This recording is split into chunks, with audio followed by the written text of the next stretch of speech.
Welcome to the Best Music Podcast with Dan Spencer, where we talk about music and the methods for making music with top performers in the music industry. This week's featured guest is Bryan Beller. Bryan has maintained a multifaceted career as a bassist, composer, solo artist, and a clinician for over 25 years, earning his reputation as a uniquely talented yet supremely tasteful team player for instrumentally minded artists. He's been Joe Satriani's touring bassist since 2013 and also tracked Satriani's complete 2022 album, The Elephants of Mars. He was Steve Vai's choice for the 2009 CD-DVD, Where the Wild Things Are, and he also toured and recorded with the band Dethklok, a tongue-in-cheek extreme metal band born of the hit Cartoon Network Adult Swim show Metalocalypse.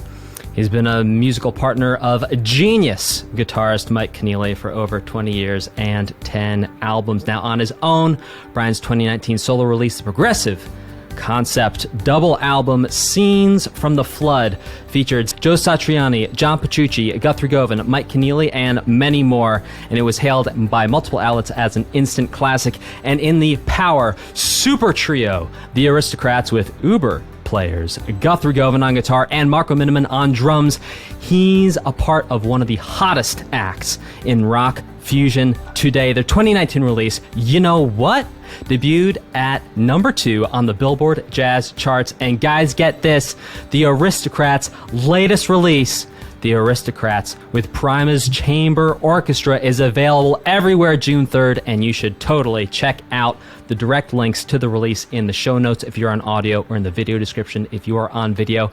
Bryan, thank you so much for joining me today, and thanks for taking the time to chat with me. Thank you for that incredibly humbling introduction. Hey man, listen, if all I've got to do is say the cool things you did with a little bit of verve and zest, listen, that's like... Oh, stop it. So this album is actually fairly complex. The music that you guys do to begin with is, I mean, it's complex music. You know, by any standards. Obviously, the level that you guys are playing at, it might not feel that complex, but in the continuum of music, this is complex, and now you're adding in these incredible string arrangements. What was it like tracking? Were you guys in separate areas tracking, or did you guys fly in and actually track in real time with the orchestra? No, the concept of the album, the way it worked is that there was an orchestra, the Primuz Chamber Orchestra, that of their own volition, last year sometime, I think, or maybe it was a couple years ago at this point. It was pre-COVID. They did an arrangement, their arranger, Wojtek Lemansky, did an arrangement of Culture Clash, and the song Culture Clash, the title track from our 2014 album. And there was a version of it on YouTube that someone pointed us to, and we were like, wow, that's cool. And I don't exactly remember the chain of events that led from that to this, but I do know that somehow Guthrie got in touch with them. And Guthrie was excited about hearing more of this. And so we all talked about it as a band, and we thought it would be a really cool idea to see, you know, if we just took another couple of songs and asked the arranger to kind of make a demo, you know, just using all keyboards, to see what kind of musical ideas he would come up with for the songs as they existed, because that's the only way we were going to find out. And he did that, and they sounded great. And then COVID happened. And it was like all happening kind of somewhere around the same time. So there really wasn't an option for us to like start flying around and like, you know, kind of re-record the tracks. But we also didn't want to sit around and just do nothing on it. So we said, well, why don't you just record to the existing tracks? And let's just see what happens. And it turns out that their arrangements were kind of written with very much with the original tracks, and some of even the improvisational sections in mind. It makes it sound like through composed improvisation in a way. And the more that we went down that road, the more we realized that we were kind of solving the chicken and the egg problem holistically. You know, if they had recorded the orchestra on top of our existing tracks with the existing tracks in mind, and then we went and re-recorded the basic tracks without that in mind, and we played different stuff, then it just kind of would have been all over the place. So we committed to that course of action where they just recorded over our existing tracks. But then what we did was we went back to our original multi-tracks for albums as old as 8 years ago. and remixed everything from scratch. So we gave it to Forrester Saville, who's an unbelievable engineer. He's the guy who did Sound Awake by Carnival, and he did my solo album Scenes from the Flood, and he's just done a ton of stuff. And he took this and just reworked it from the ground up. And I think it was one of the reasons why it has such impact is because it doesn't even though it's the same tracks, it doesn't even sound like the same song. It doesn't. And that's the weird thing. We tell people, it's like, oh, they recorded over our existing tracks. Like, really? I'm like, yeah, really? Yeah, I'm honestly super surprised by that because I am quite familiar with your guys' music, and going through and listening to it, it doesn't feel like it had this edge to it where I was listening, and for me, my primary instrument's guitar, so I'm always drawn, especially the ear, your primary instrument, your ear's naturally drawn there. I was listening to the way Guthrie was, just like the changes between pedals and patches in certain sections. I was like, that didn't sound exactly the way it sounded on the record, but very fascinating that bringing those new textures and that new tonality with not only the remix, but then also bringing in that orchestra. Anything else to add on that, Bryan? Well, one of the things that people say, in a bit of dark humor, is that mixing is where music goes to die. Because, you have these great creative moments in the studio. First of all, you have this great creative moment when you're making the demo. You're actually writing the song. That's when the real magic happens. And then, you bring it in, you record it, and then, of course, it flourishes and grows, in the hands of real live musicians, especially live musicians like Guthrie and Marco, or if it's Guthrie's song, Marco and me, And this guy called Bryan Beller. Yeah. So what I'm saying is, all that happens and you're all excited about it, and then you bring it into mix, and then now suddenly you're just like, the tiniest little details, you're just slaving over them, and some problems aren't easily solvable, and you're not going to go back into the studio 5 months later and re-record it because one sound didn't quite work as well as you thought when you brought it into mix, and blah, blah, blah. So, to have a project where the mix is really a key part of the artistry itself, the key part of the uniqueness of the artistry itself, I think that says a lot. And, I think Forrester did a great job of taking some of the, especially the guitar tracks that we had recorded earlier. Not that there was anything wrong with them, but just finding a new way to voice them, giving them new life. And I think that that's a big part of why the album kind of sounds new, even though the material existed. Yeah, something that I've heard Guthrie, the guitar player from your group, talking about in terms of the sound of you three is that how that guitar sound, because it's really the only higher sort of treble-y instrument, has to fill a space to really bring the whole thing together.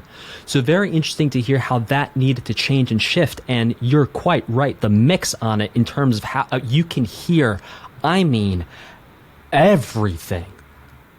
Yeah, there's also drum stuff. Marco's kit that Forrester brought out too that may not have been, and the way that you mix a trio, like we said, and also not just the way that you mix it, but just the arrangement themselves. Guthrie and I are always talking about ways to try and make the guitar and the bass take up all the harmonic space because we're all we've got, in a trio. So that stuff is all written and arranged and then recorded with that in mind, which probably presented an additional challenge for Wojciech, the arranger, to try and come up with arrangements, that work with a trio arrangement that was originally designed to take up as much space as possible. But of course, there is space. And he did a great job of finding it and enhancing it. And then sometimes just riding with it.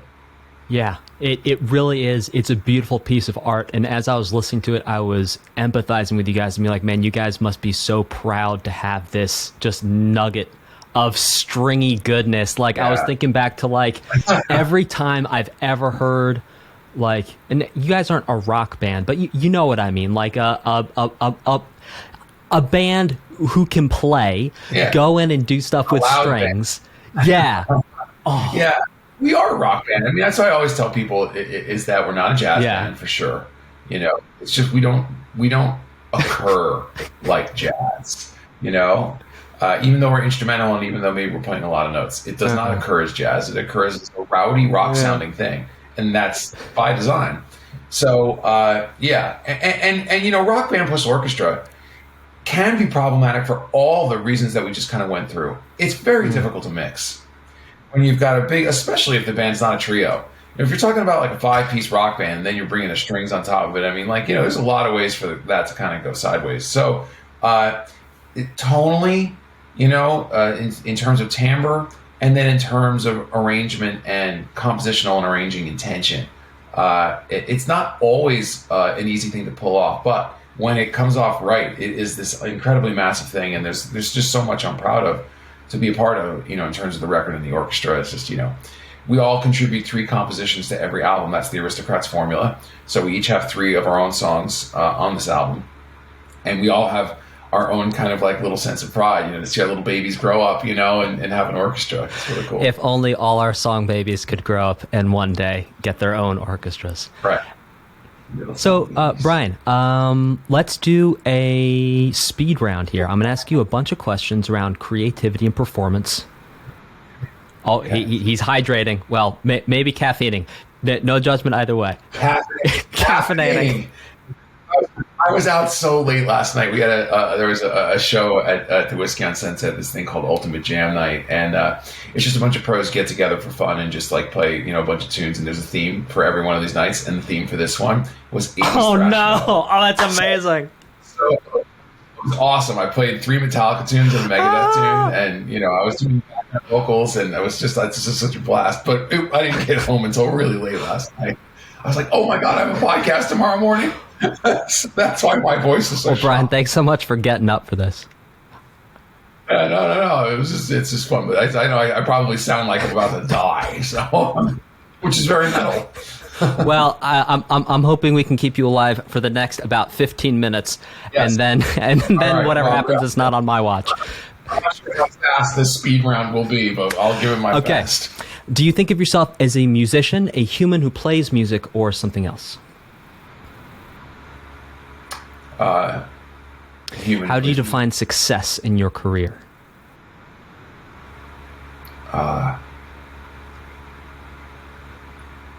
If I feel good about what I'm doing. How many hours of sleep do you need to feel no negative impact on your creativity and musical performance the next day? I mean, 7 hours is ideal, but also 5 hours plus a 45-minute nap will do.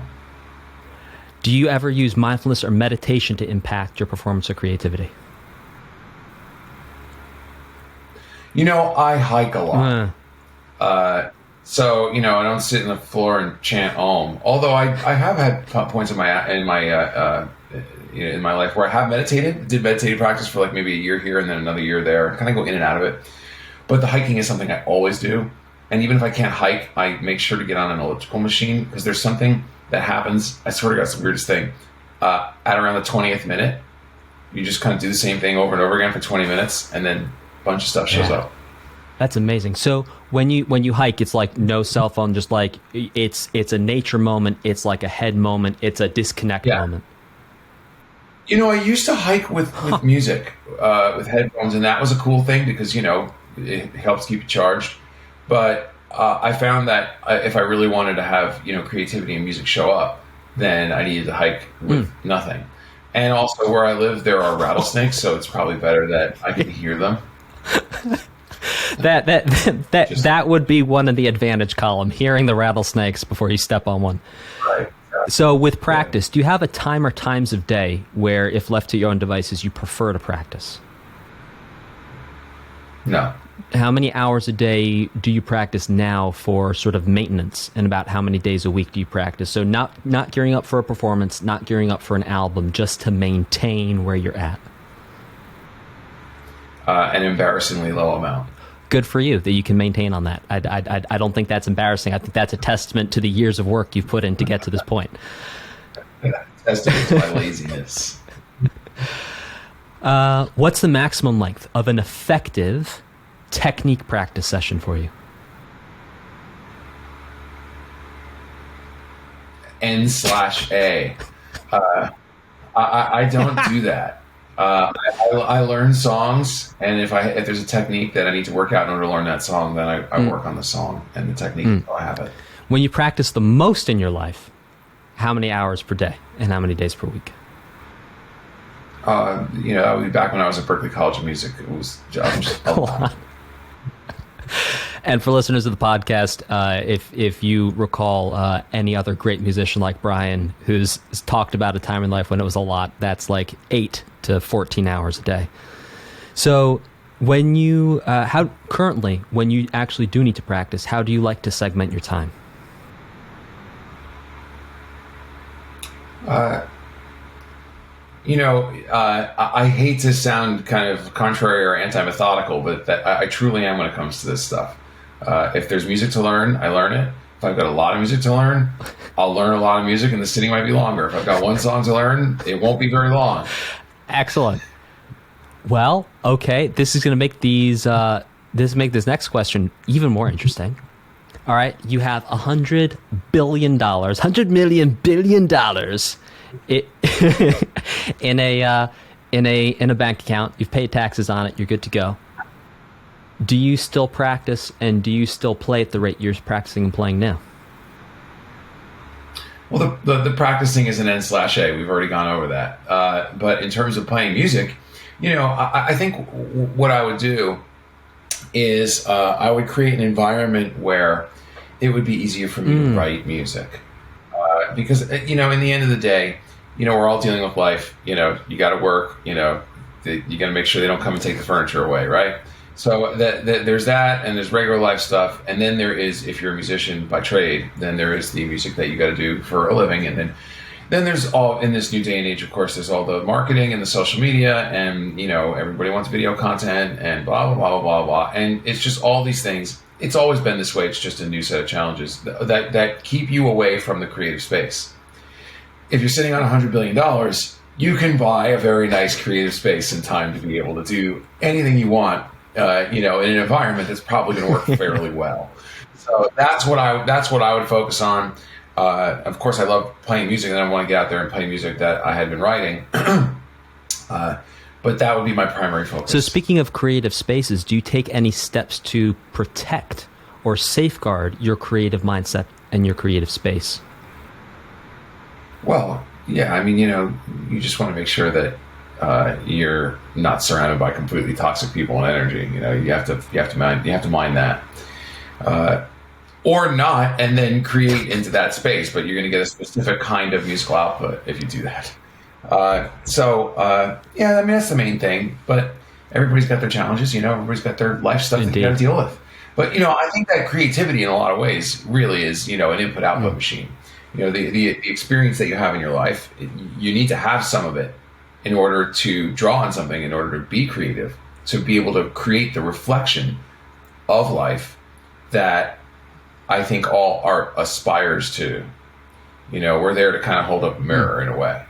And then everybody who's appreciating, or maybe not appreciating, but at least taking in the art that you've produced, whether you're a painter or a musician or a filmographer or whatever, then every individual can have their own experience with it and then absorb it through the filter of their own life experiences. And then the emotional response that they have will be according. So our job, I think, is to do that. And in order to do that, you need input, you need context, you need life events, you need interaction. You need all that stuff. Yeah, you also need to take time away and go for walks, because creating the space for things to happen is sometimes just as important as trying to make, and sometimes more important than trying to make something happen. Yeah. Yeah, you want to talk to some people who really need a lot of space, talk to novelists. You're talking months of isolation. So every art and every artist, has their time they need to go out and live, time they need to absorb, and then time they need to go back and reflect and then produce the content. Speaking of producing content, do you have a time or times of day where you feel more creative, or you tend to prefer to create? Not really? It could be. Have you ever experienced burnout from too much time spent on trying to create and put too much into music?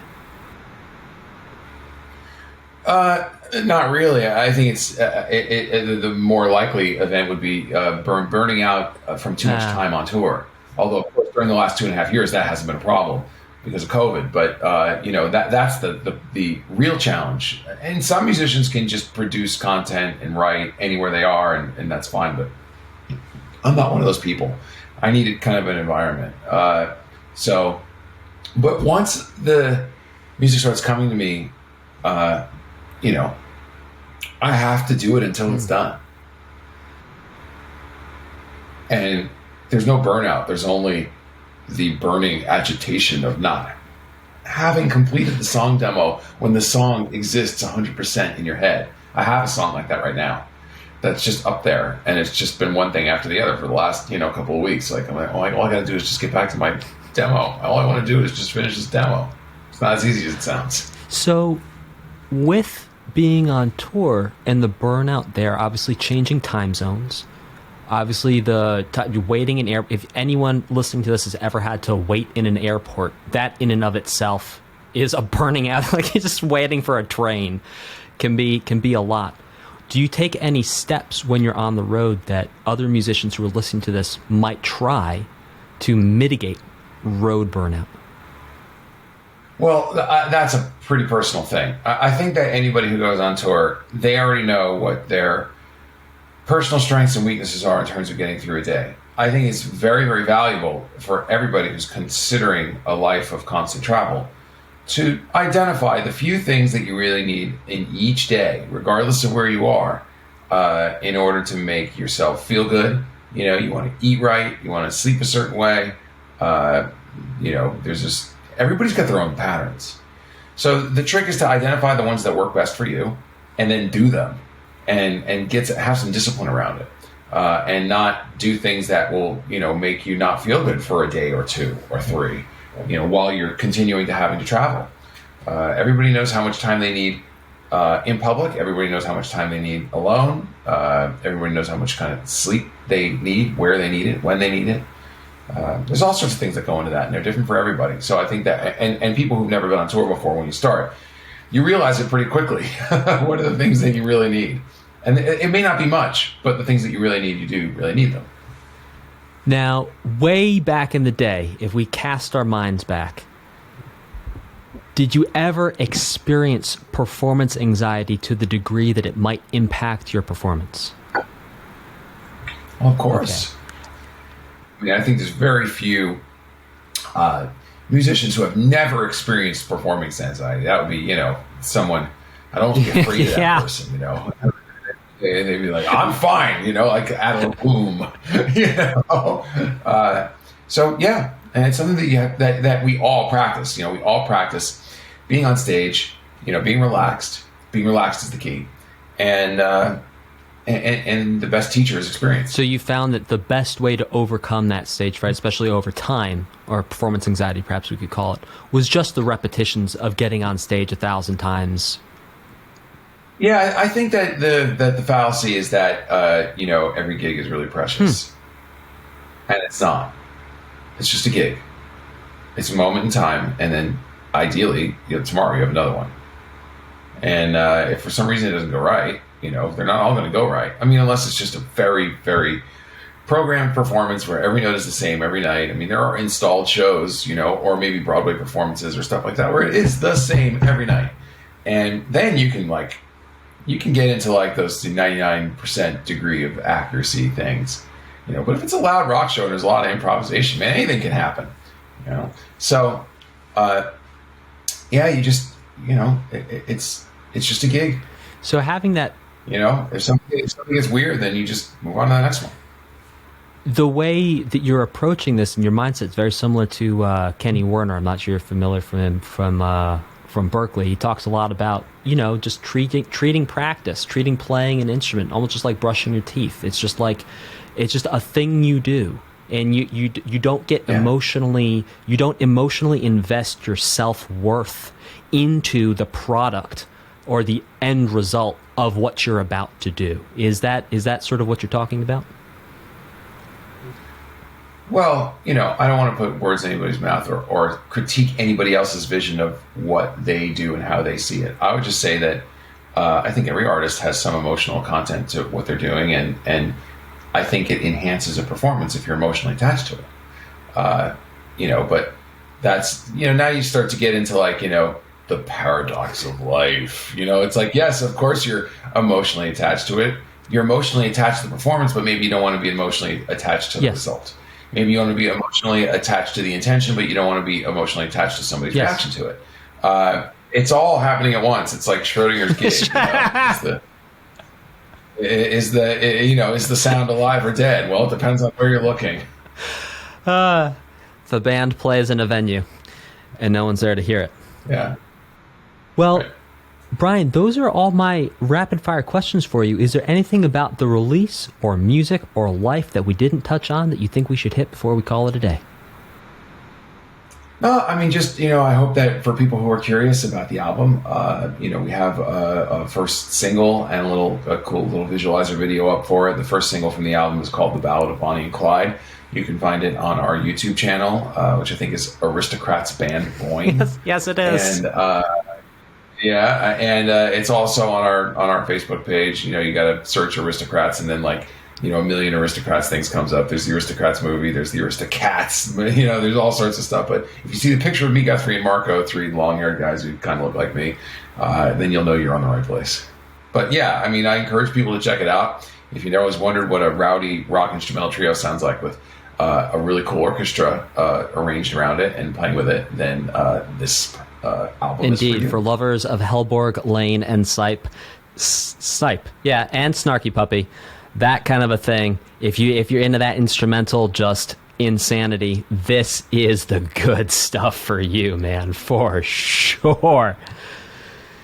So, the Aristocrats' latest release, Aristocrats with Primuz Chambers Orchestra, is available everywhere June 3rd. You can check out links to the Facebook, the Instagram, the Twitter, the visualizer video, and the new single. That's all in the show notes if you're listening to this on audio, or in the video description if you're watching this on video. Bryan, thank you so much for taking the time to speak with me today. It really has been an honor, and honestly, a really cool moment in my life to be able to talk with you, so thanks for making this happen. Oh, thank you, and I'm glad that I resisted the urge to just wear these. Oh my god! Hey, has anyone ever told you kind of bloodshot eyes, the eye bags, and all that stuff? Because I'm so tired. Anyway, back to my regular eyes, my tired eyes. Tired eyes. Well, Bryan, we're going to let you go so you can get to your demo or get to your 45-minute nap. Either way, thank you so much for taking time to speak with me today. And everyone check out the Aristocrats' latest release in the show notes or in the video description. All right. Thanks, man.